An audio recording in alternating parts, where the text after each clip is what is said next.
So another question that we frequently get, or a thing that I like to bring up frequently, is the concept of why it's harder to go into extension than it is into flexion. And this is a very, very common sort of phenotypic expression of individuals following stroke. And actually, truth be told, it's also true for individuals who have acquired brain injuries as well. And so the question then sort of emerges, well, why is this the case? Why is it harder for me to go into extension?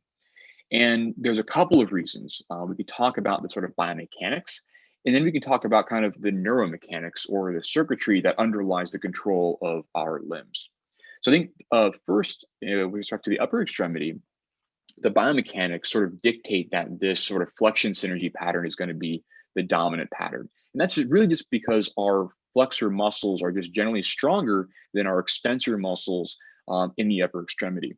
The reverse is true for the lower extremity, though, which is why you have that sort of extension process or extension dominated process in the lower extremity. So it's a little bit of a flip flop.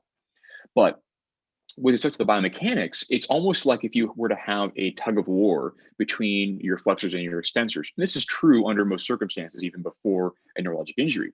Our flexors work antagonistically to our extensors to help coordinate where our limbs are in space. So for instance, if I'm moving my hand from neutral here into flexion, my flexor muscles have to kick on and my extensor muscles have to turn off in order to allow me to go into that position, or they have to relax, relatively speaking.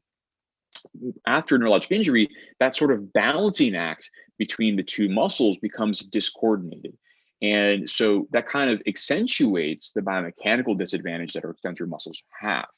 And following that sort of discoordination where our supraspinal circuits, like our cortex, fail to appropriately coordinate the balance of our flexors and extensors. So that is one reason, and sort of one additional reason why we have that sort of flexion dominated synergy pattern. And we just sort of adopt this normal, I guess, sort of pre-development synergy. And that is more of a reflexive type of pattern.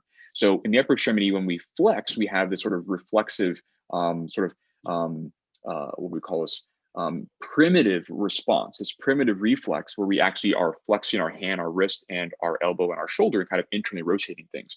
We kind of revert back to that primitive pattern of that posture.